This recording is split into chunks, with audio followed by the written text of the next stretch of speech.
What's going on? What's going on? What's going on? I Hate Average Podcast. Back with another week, another episode. I'm excited about this one. Last week we had a lot of fun. We gave a lot of cool information about relationships and different forms of relationships and how things work with relationships, titles and things of that nature.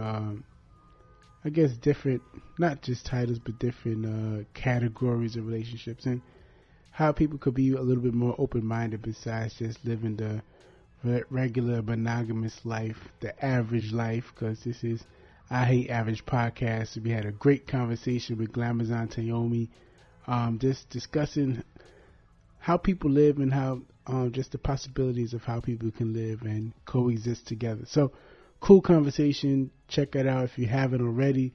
Of course, follow her. She gives a lot of great information, not just on relationships, but on health and different things. So definitely check out Glamazon Tayomi. Continue to support her. This week, we have a great guest, a returning guest. I'm excited about having Yasmintheresa Garcia. Man, I believe it was last year, or maybe... Yeah, I believe it was last year when we had her. She was one of our first guests, probably maybe our first 5 guests that we had ever on the podcast. So, man, it was a lot of fun catching up with her, seeing the things that she's up to, seeing the progress that she's been making in her journey. And, wow, cool conversation. We got a little bit more in depth in some of the work that she's doing and some of the things that she has coming up. And, we talked about her background and we just revisited how she got started and some of the things that can, from her work as being a doula, some of the things that can help women and people in general, some of the information that she's given. So cool conversation. Check it out. We'll be right back. Also follow Yasmintheresa Garcia on social media. Is YtheGarcia on Instagram. She gives a lot of cool information, and she's one of my favorite people on social media, so check her out. But right now, check out our conversation. Yasmintheresa Garcia. Returning guest, I have Yasmintheresa Garcia. What's going on, Yasmin? How you doing? I am so well. I'm very, very grateful to be back. I believe this is our second time, getting together, and I'm very grateful. I'm ready to hear what you've been up to and to share as well. Well, I've been up to a couple of things. Just doing the podcast and trying to, within the next couple of weeks, trying to get started with doing events. So I'm really excited about that. So how's everything with you, Yasmintheresa? Last time we spoke, we was talking about being a doula and helping women with childbirth and things of that nature. So what you been up to besides that? Yeah. Well, definitely congratulations to you. I can't wait to hear about your event and probably meet you in person finally. But I actually have been still doing my work as a doula. However, this year, since January, I've taken some time off because the last time we spoke, I was in the process. I remember actually being on the computer and on the phone with you. But during our last interview, I was in the process of creating an app for the birthing industry. And I don't know if I shared that with you at the time. And the app is called Ibiop App. So it's spelled IBIOP, and it's available in the Apple Store and in the Google Play Store.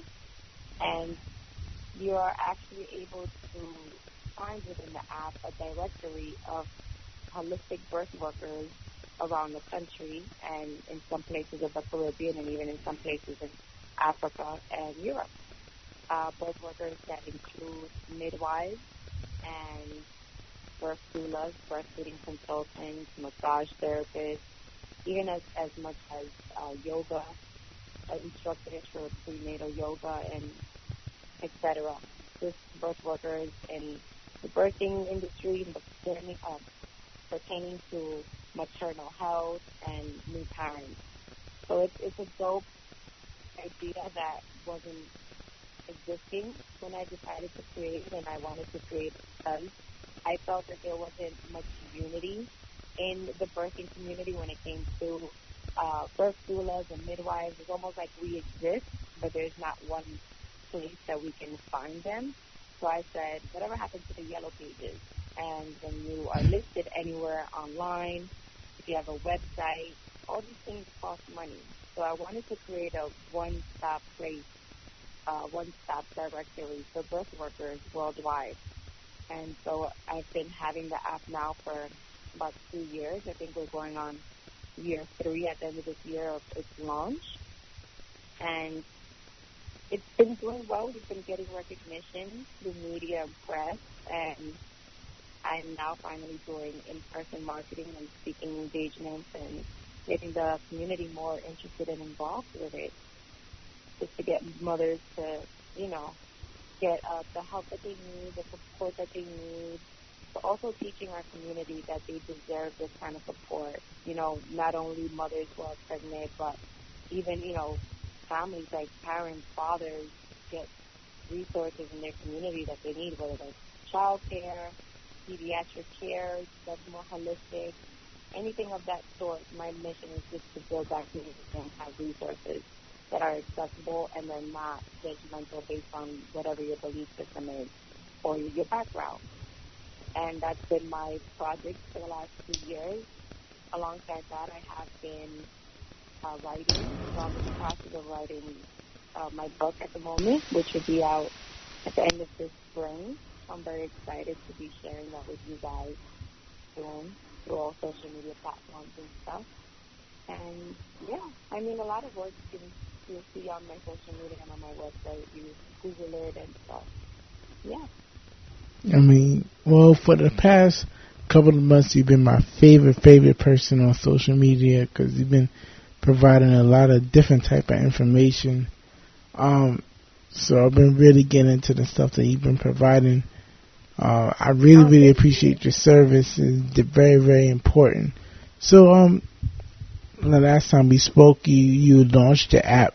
So how has the app been going? How has the feedback been across the country and of course the world? How's everything been going with Ibiop? Ibiop. I'm sorry. Ibiop. No, you're good. It's just pronounced, I guess, in the Hispanic way, Ibiop. So it's actually been it's been doing really well. Within the community and amongst birth workers, for the first year that it was launched, we've had about 1 to 2 downloads per day within the 365 days of the first year. And then there was I did kind of like a hiatus of 3 to 4 months where the app was not available on the Apple Store or the Google Play Store because we were just adding new features to it, and I was in the process, honestly. It takes a lot of work to keep an app running. It takes a lot of work to implement new features on it, and it's an ongoing process. When you create anything, right, right? When you create anything, you don't expect it just to be that one thing when you create it. You want it to evolve. You want it to mature. You want it to grow and be able to service more and better and more people at one point. And your goals change. Your mission stays the same, but, you want to be able to help more people and provide more resources to more people with whatever you create. At least that's the mission with the app.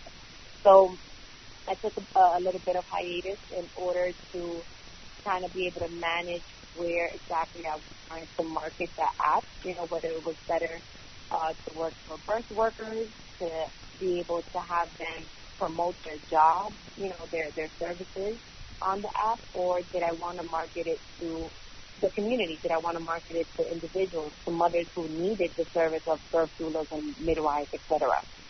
And I struggled with that a little bit, understanding which would be the best. Because, you kind of have to narrow it down and attack one goal at a time and, work on that in order for it to be effective.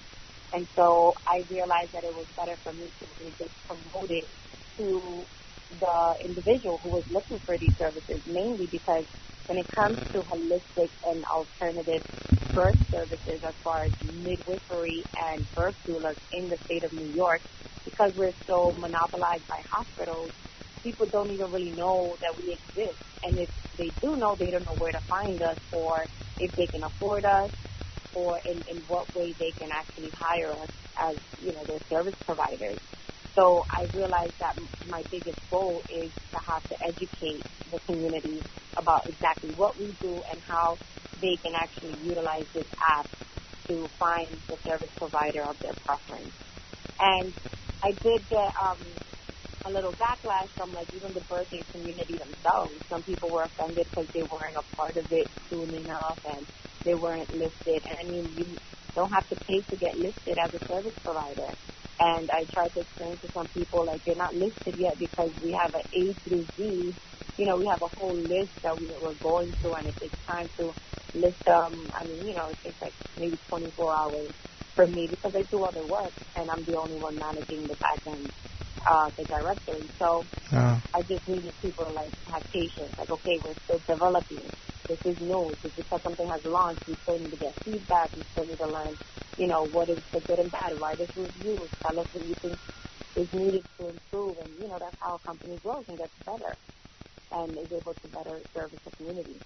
So it's been doing really well. As far as the community, nothing like it exists. A lot of people I've seen later on have tried to have something like that, and if they do, they have it on a website. And if it's on a website, a lot of their information is not updated. A lot of people's websites, when it comes to their business, the phone numbers are not updated, the emails don't work, the websites are now disconnected. So, it's something that is an ongoing process. And, I've been working tirelessly to make sure that it's going to service the people that it needs to service. So we're more focused on the client, making sure people know that these services are available, that they can afford it, and that they do deserve it. And we're focused on that right now.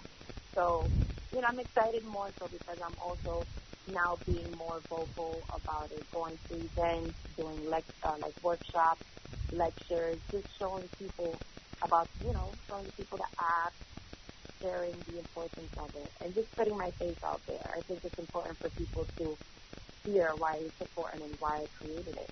Definitely.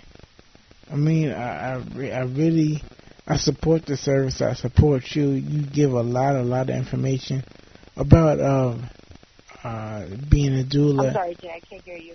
Say it again.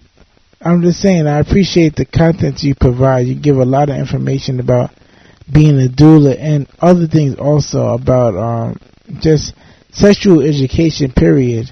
A lot of people feel that they know some things, but just getting some definite and research information is very, very important.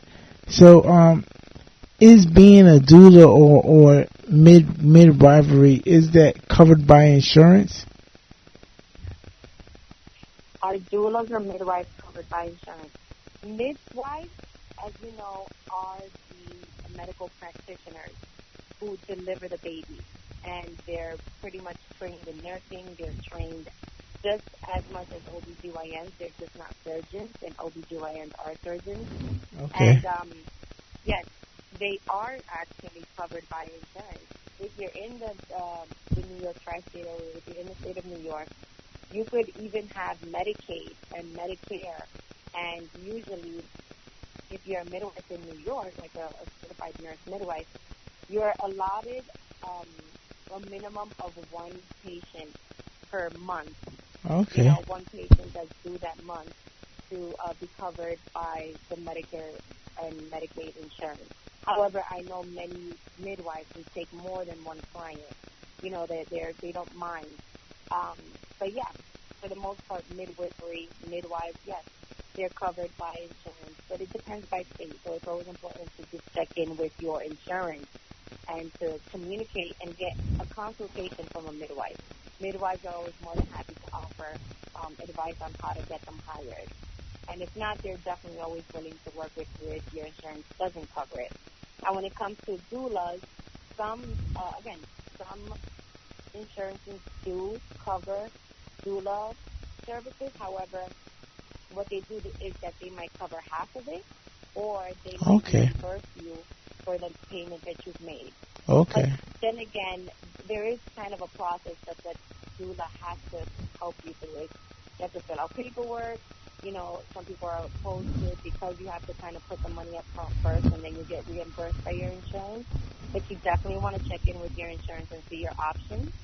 And there's even a lot of now organizations in the state and many states, but in New York alone, I know Side by Side Doula is an organization, or By My Side Doulas is an organization that actually offers doulas for free. They offer it for free to the client, but the doula does get paid by the organization. Okay. So there's so many options that women should look into.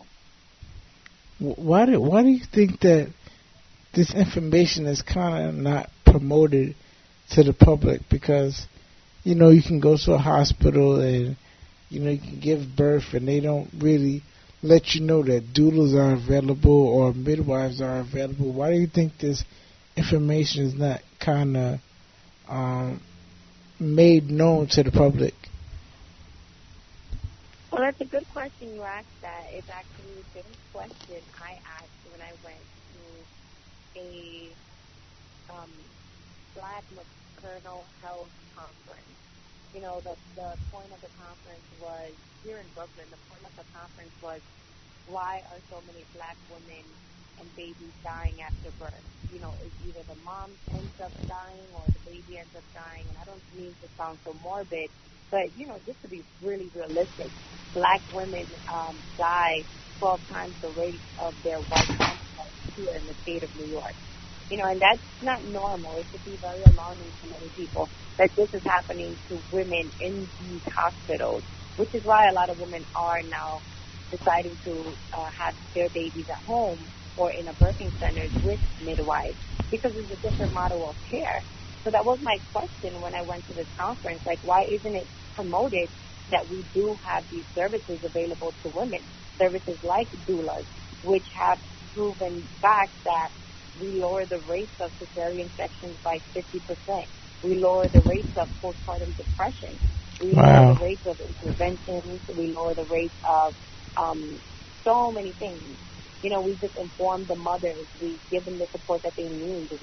We support the women when they're pregnant, when they're delivering, wherever they are delivering, even up to the time that they get home.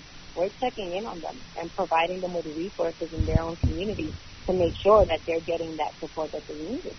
So I asked the same thing. Why isn't the city more interested in, or even us as organizations that care, quote unquote, care about the maternal health mothers, especially women of color, because it is a big issue that so many women of color are dying. Sure. I was going to promote it. And they couldn't really give me an answer.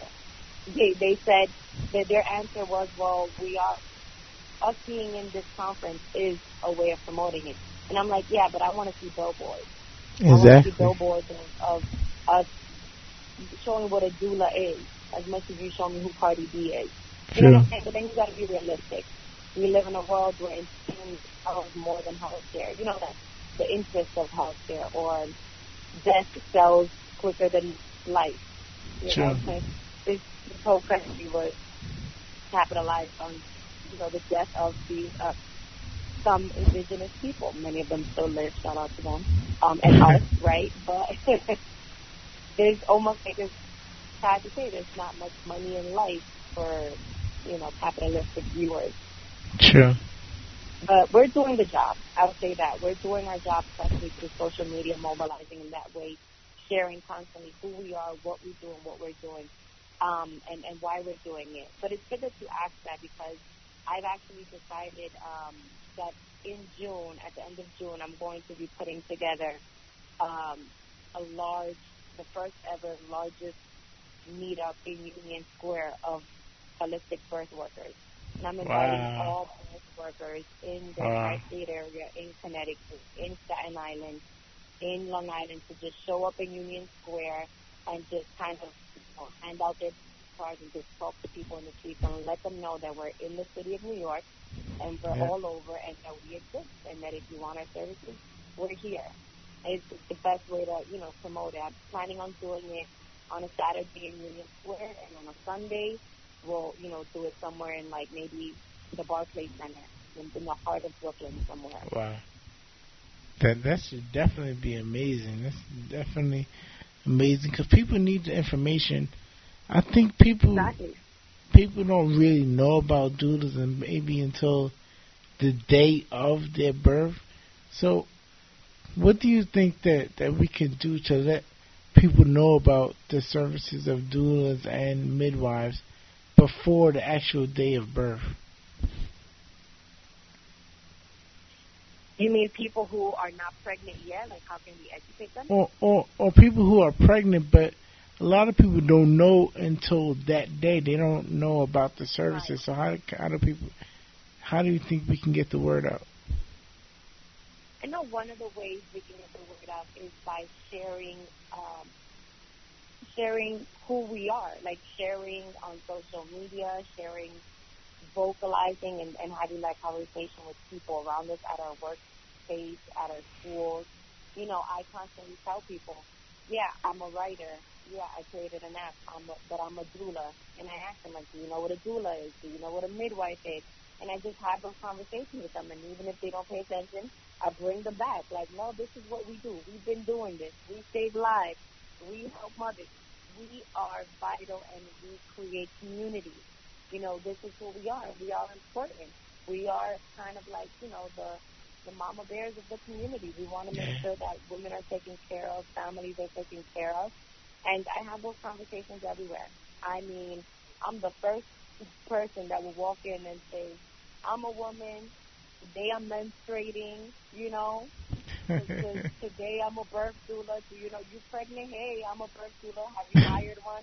Maybe not me, but I have a whole directory of birth workers I can show you. Like, I'm just very vocal with things that make people uncomfortable, but are so natural. Like, I think it's so absurd that people don't talk about these things. I'm like, you're going to need this throughout your life. You're probably going to date a woman. You're probably going to have her period. You're probably going to get pregnant. You need to have these conversations. Whether it's happening to you or not, it's happening in or around you. No matter what. Like, Definitely. So for me, always promoting, putting it on social media. If you see a post of a doula, what is a doula? Share it. If somebody has a question, tag somebody to answer that question. It's never that deep. Talk about it. That's true. Definitely. And of course, you've been sharing content. Of course, of being a doula and childbirth, but also you've been sharing content recently about just whole life health. So what's been motivating you to just give information about just the whole life health or whole body health? What's been giving me the inspiration to do that? I believe that we are holistic beings. I believe there's layers to us, and we're not just a human body. We are a soul that is revisiting Earth, and we have a spirit, which is our, what drives us to live out our purpose. And then we have our human physical body, so we're a three-part person. We're so complicated and complex, but so simple. True. And I really believe that people need to connect everything in order to understand life. And in order to understand yourself, you need to stop leaving things out. If ever you hurt your toe, in the middle of the night, you stand up off your bed and you go into the restroom and you hurt your toe, you're going to feel that up to your ankles, possibly even up to your shins. True. Because your nervous system runs throughout your whole body. You don't have a different, compartmentalized, I can't even say that word right now. Like, you don't have a specific nervous system for one toe and then it's different in every toe. Everything is connected in your body. And what you feel in your heart, you feel in your mind. You think about it. So I always just believe that one thing that the issue with humans in this world today is that we believe that just because it affects somebody else or because it affects one part, it's not going to affect the whole thing. True. That because somebody is hurting, it doesn't affect us. But the reality is that we feel everything. And there's studies in science that have shown that when you stand next to somebody who's negative and who has a evil spirit or like just a negative energy around them, you feel that energy. You know, it's Definitely. your intuition. It's what makes you a human. It's what makes you a soul. That knowing. So I'm very big on preaching and teaching and not preaching, but like educating, because I don't want to preach to people. I want to educate them. Just to know that everything is connected. There's a oneness in this universe. True. And we're all flowing and we're either spiraling up or spiraling down. We're either going negative or positive. True. Everything is connected. So what's something that's been keeping you motivated? Because you had the app and you've been giving information for a couple years. So what's something that keeps you motivated? Because of course you get discouraged sometimes. Some people don't. Some people want to debate your information. Some people don't want to receive it as a fact. So what keeps you motivated when in the face of doubters and things of that nature? I believe that life keeps me motivated.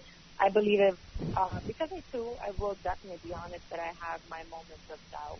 I definitely have my moments of fear of wanting to just hide out and figure out if I'm on the right track and am I really supposed to be doing that? Oh no, I'm human. Trust me. Like I feel it all. You know, I get depressed. I have my moments, but then I choose life. You know, I choose literally to live because there's always something inside of me that says you're not here for no reason. True. Nobody. That's true. None of us are. True. You know, and I'm very big on studying history, and by history I mean the history of my people, where I come from, who was here before me, who paved the way for me to be here.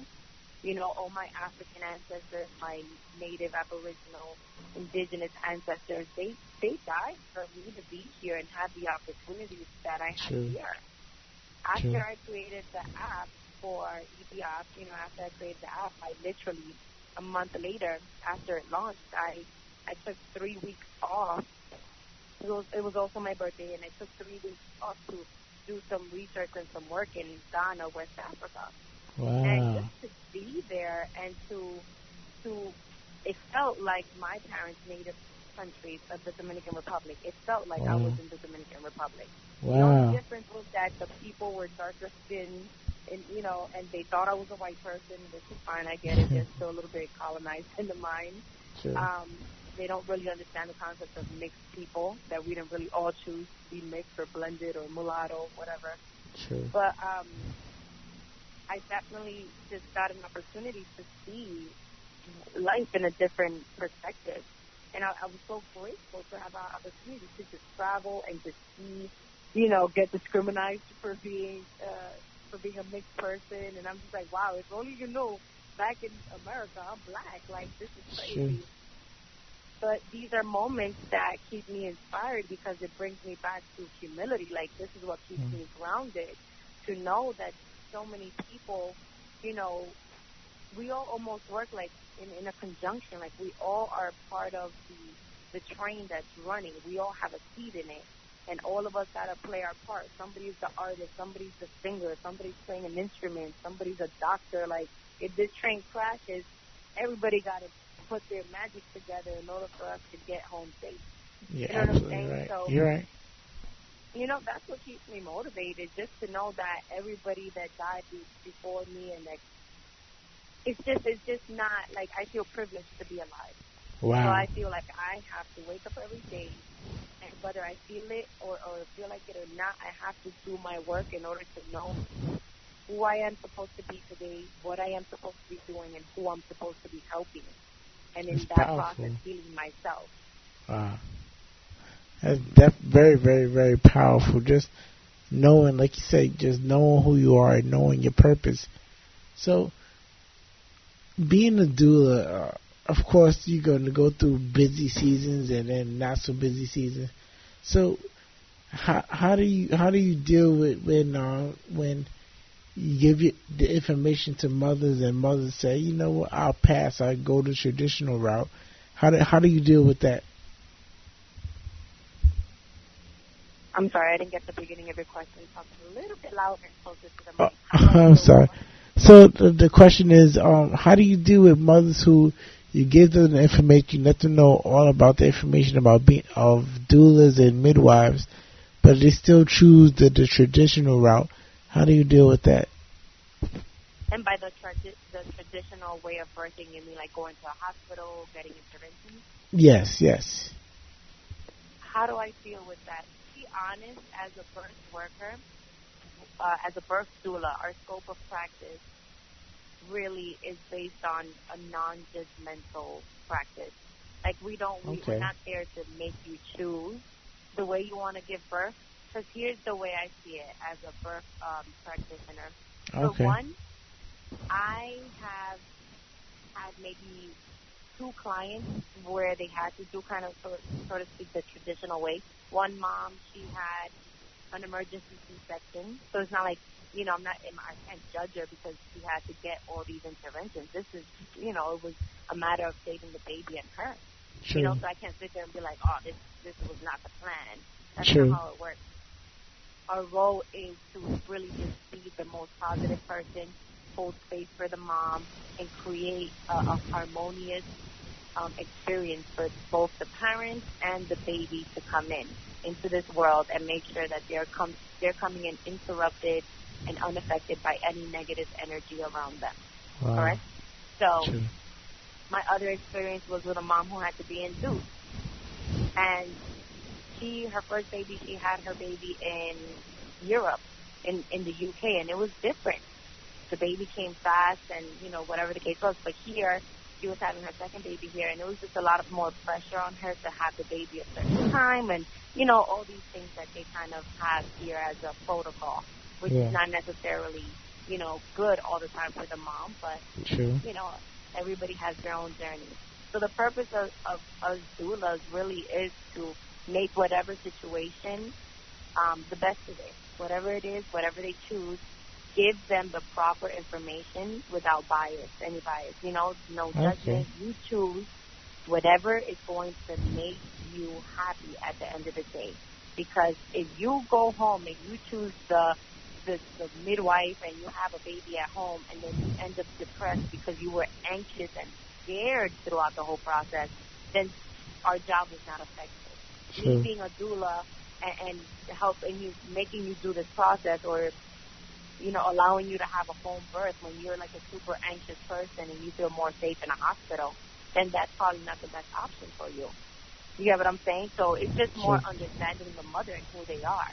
And whatever makes you more comfortable and feel safe, then that's what we're going to support you in. True. So, you have the app, you've been talking to mothers. Do you feel that mothers are more open-minded to doulas and midwives, or do you think that mothers are they're still stuck on the traditional route? Right. Absolutely. Definitely believe that mothers are now more aware of their options, especially with this whole feminism train happening. Like, all of a sudden, everybody's jumping on this feminism train about their rights. And I'm just like, honey, you've been royalty. You've been a supreme being the moment you was chosen to be a woman. Equality doesn't exist between a man and a woman. A woman is supreme because a man comes from a woman comes from a woman. So I like to just make that clear. That's my belief system. I don't need equality from a man because you can never be equal to me. We give life. Yeah. You know what I'm saying? We need you to give life, so we're the ones that bring it out.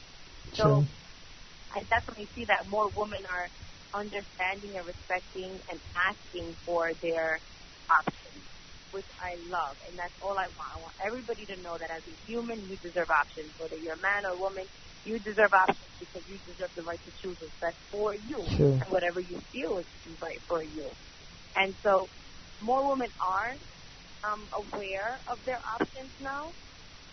Yeah. And I'm sorry, I was just about to lose my train of thought, but I'm sorry, what was the question again? No, the question was, with the information, why do you... Are they choosing it? Yes. Oh, yeah, okay, so Yes, a lot of them are aware of their options, and a lot of them want to have midwives or want to have birth doulas. They just don't have sufficient information, which is where my job as a educator, as a birth doula comes in. You know, as somebody who created the app, my job right now really is to not only educate possible clients or the community, but even other birth workers to teach them how to speak to the public about what we really do. Because there's a misconception. Where people believe that birth doulas is a luxury thing. Like it's a luxury service, almost like a baby nanny. You know, like that we come in and take care of the baby after you give birth and you're sleeping all the time and we're just taking care of your baby. Like they have so many different misconceptions of what we do. So one of the things is that they think that we cost too much money and that, you know, we might not service certain populations, like it's a white people thing but here's the thing. The work of midwives and the work of doulas has been an ancient practice, you know what I'm saying, since the beginning of time. True. But who really brought it up in our current history was the granny midwives of the South who birthed this whole nation. You know, in traditional Native American tribes, there was midwives and there was doulas. It was just something that wasn't celebrated because nobody was, you know, nobody was profiting off of it. It was a community thing. We weren't sitting here talking about, here's my business card when, you know, homegirl down the block gives birth, let her know I charge $500. No, but until a set of white group of people, a white group of women started to monopolize it and tried to say that they are the founders or the mothers of traditional midwifery, you know, then black people were like, hold on. No. Let's be realistic about who started it and why and the importance of every community having people to serve them. True. You know what I'm saying? Where everybody needs somebody who speaks their language, believes in their culture, respects their culture, and all of that. True. So one of the things I do see, especially in my community, sadly in the black community, the colored community, we definitely think that it's not valuable. But then again, I question people. I'm like, well, why would you spend $400 on Jordan or Beyonce tickets? Exactly. You won't spend $400 on a 9-month service. You know, and doulas charge from free. You know, some volunteers, some do it from $200 for 9 months to $2,000 for a service that we provide throughout 9 months. True. That's literally less than less than $200-$300 a month. And when you think about it, depending on how much you're charging. True. I usually charge about between $600 to $900 for my services, and it does depend when I'm hired. Yes. And it depends what kind of birth you're having, because home births tend to be a little bit more complicated. My last home birth, I was there for 24 hours. Oh, my God. So just imagine, if you're paying somebody for 24-hour shift, that's at least, let's say, you know, $15, $20 an hour. That's $200, $300. It's true. You know, and I always just say, like, we just got to get some more respect on our name. People really need to see and hear the reviews and understand of how much we actually play a big role. And the idea of, like, oh, I have an aunt that's going to be there. My sister's going to be at the birth. My mother's going to be at the birth. Well, sometimes those people are not the best people to be at the birth for you. Sometimes those people are too emotionally involved, and they don't know how to just cater to you. Exactly. They might use it because they're all emotional, like, oh, my baby is suffering. Or, you know, just like, I've seen it all. I mean, I've seen it all, and I've heard it all. If I haven't seen it, I've heard it. And I'm just like, we need to be more open, the same way we respect nurses, doctors, dentists. Doulas train. Doulas do workshops. Doulas read. It's an industry. It's a service that we provide that we definitely, you know, get trained to do. And we don't do it because we just stumble upon it as a career or as a job. We do it because we love it and we care about the lives and the future of our community. It's very, very important. So, what's something that the community people come to you and do you think that people are like brainwashed, or do you think that people are just stuck in their ways why they they kind of like to have the old-fashioned childbirth of the hospitals. I'm sorry, can you say that again, the question? I was saying, do you think that people are brainwashed, or like what's the main hindrance? Is it financial, or are people just brainwashed to the traditional way of childbirth? I definitely don't think that it's financial. When you look at the spending power of, what they call black people, people of color alone, we're at 1.3 trillion when it comes to our spending of ability. True. We make so much money. We work so True. much. Like, we have money. We have resources. I'm going to take that back. We have money. And I don't believe that it's really so much a money problem. I don't think it's a finance thing. I think it's a traumatic thing. We've been indoctrinated to believe that first comes God, then comes the doctor. True. And it's something that it is instilled in you, and you believe in the pastor at church, and then your savior is prescription drugs. We've been so disconnected from the land that we cultivated for ourselves that used to once heal us, and we still do. Like, I know even in my family, my parents were raised on prescription drugs, but then they also combine it with traditional remedies. Wow. You know what I'm saying? So you have to look at the indoctrination of where, what has happened to our people. It's kind of like a fear thing. It's kind of like, I'm just going to go to what I'm comfortable with. Yeah. I'm just going to rely on what we've been doing forever. But it's sad because that's what I tell people. Just look at your history. Look at what midwifery has done for this country alone. You look at what midwives have done for communities. We midwives of the South, the granny midwives of the South, of Alabama, of Atlanta. These women trained a lot of obstetricians. In fact, there was a time where they worked together, hand in hand to help communities. So I don't think so much is a finance thing. I definitely think that people need to really just put their money where their mouth is. People need to value life more than they do possessions. Definitely. They value life more than they do wealth. True. Materialism things. But also, what's interesting to me is that I find everybody wants to be a feminist, but if you're a feminist, you would think that people value women's health more. True. And by women's health, at the time, the most important time of a woman's life, when she gets her period, when she's a young teenager, and I'm speaking about a woman right now, so when she gets her period and when she's a young teenager, I wish there would be more emphasis on that, respect on that, and celebration of that, because that would help a lot of young girls understand their cycle, their power as a woman, their individuality as a woman, so they won't have to be competing against a guy all the time. Like, you got your own power. You don't got to pretend to be them. You know what I'm saying? And then you would understand, you have the power to give life and conceive a child now, so you can't just sleep around with anybody. And if you do it responsibly. And then we don't celebrate when women get pregnant. Dude, she's creating life. Can I give you a better reason for you to put some respect on her name? But we are so quick to, worship somebody when they become a rapper.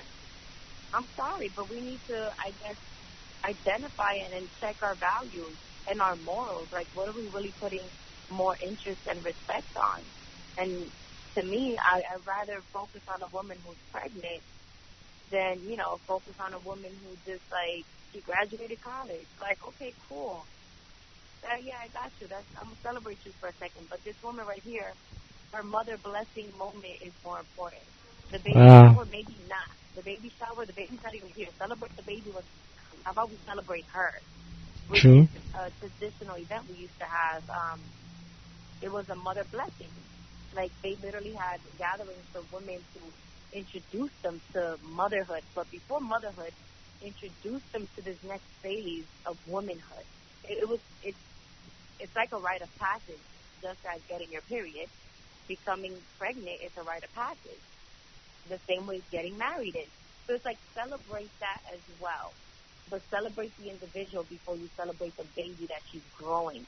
And I know a lot of people who believe in the way that I believe, they say that. They're like, we celebrate and focus more on the baby than we do the mother. Like the baby before it's even here, we focus on the care of the baby. And nobody's focusing on the mental state of the mother, on her emotional state, and even her physical state. And that's why we're losing a lot of black mothers. Because nobody's worried, asking her, like, how you doing? How you doing with this whole life, taking over your body right now? True. So I think it's just a matter of it. And you as a man have so much power, and I definitely, I talk about this everywhere, but I tell men all the time, like, you have the power to elevate the women around you. True. And when you put an emphasis on certain things like that, like young girls when they get their period, like, they're like, wow, congratulations, you're becoming a younger woman now. So, take care of your body, take care of your health. Or when a woman is pregnant, give up your seat for her. Make an effort to show the world that you praise a woman that's God. Wow. You're creating life. How many of us can say that, That, does anybody create life out here? Like, come on, they're birthing humanity. True. You gotta take care of the woman, too. Of course, you definitely have to. So, what did you ever let us know how you first got the passion for being a doula? I think I did, but I'll definitely rewind that for you. Well, look at that. I guess shameless plug. So, less than, I think, 4 months ago, I actually co-authored a book called Black Excellence. Nice. This book has a story a little bit about why I created the app and just a little backstory of even how I became a birth doula. And my story, I grew up in Brooklyn, East New York. Okay. I grew up, in the hood. And in junior high school, in 8th grade, I was about 12 years old. I had 2 best friends of mine who became pregnant, both of which were a little bit older. I know one of them was 16 at the time. She got out in the fast. Okay. And another one was about 14. So I was kind of younger, but I know I'm a little mature for myself. But these girls, they were my best friends, and they got pregnant. And when they got pregnant, I just saw the disparity around them. Like, I saw how people treated them. I saw how their families, they would tell me how their families were, speaking to them, or they were just so ashamed. And it's just like, well, what's done is done. If these girls or women, they're going to keep their babies, now we got to celebrate them, because now whatever goes into her energy-wise, or, it affects her and the baby and her for the rest of her life. True. How she feels is going to affect the baby for the rest of her life. Again, everything is connected. It's a domino effect. So I definitely took it upon myself.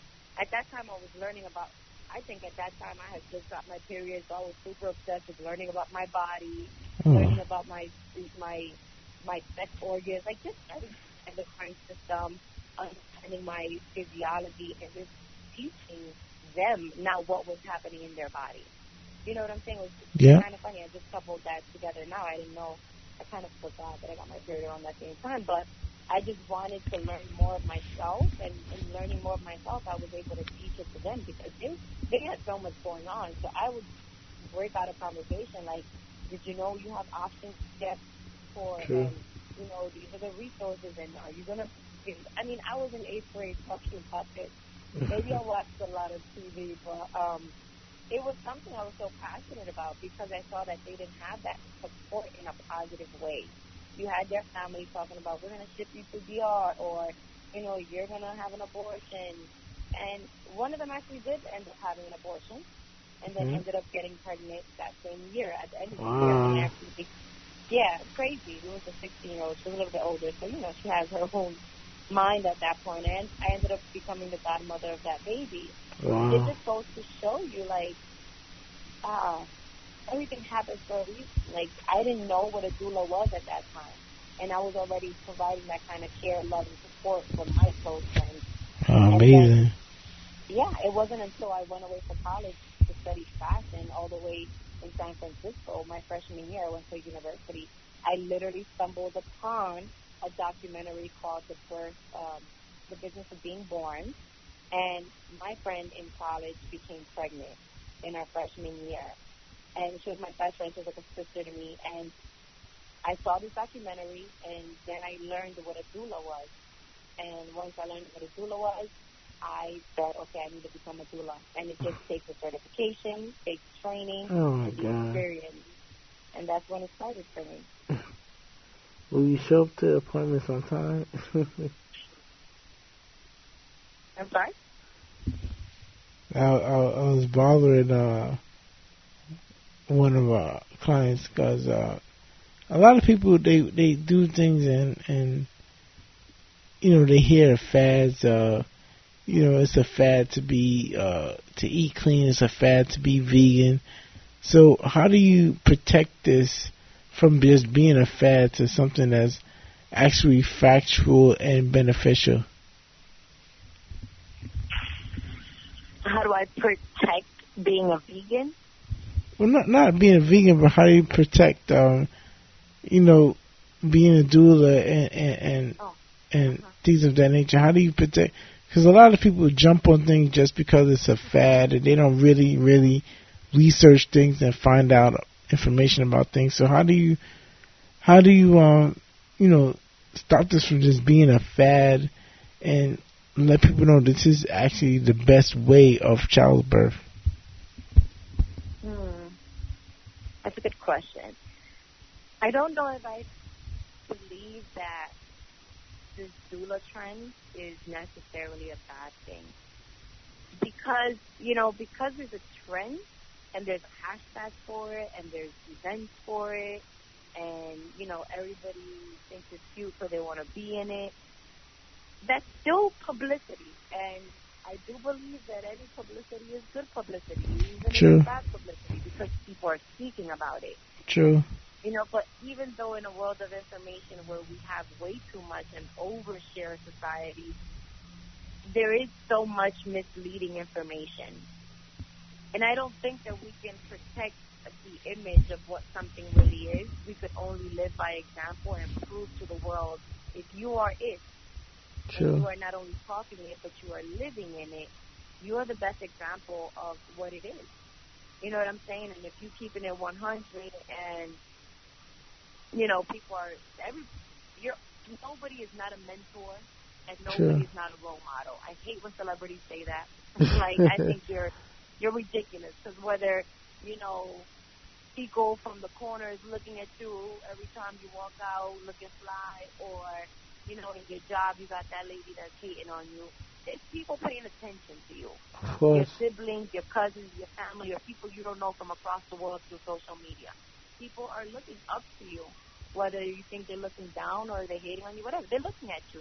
So the way you live your life is the best example. And if you believe in something and you're not doing it for it to be a trend or to jump on the trend, consistency is always going to be rewarded. Definitely. Consistency and execution is going to be rewarded and is always going to be respected. So if you're about it, you're going to always be about it, whether you talk about it or not.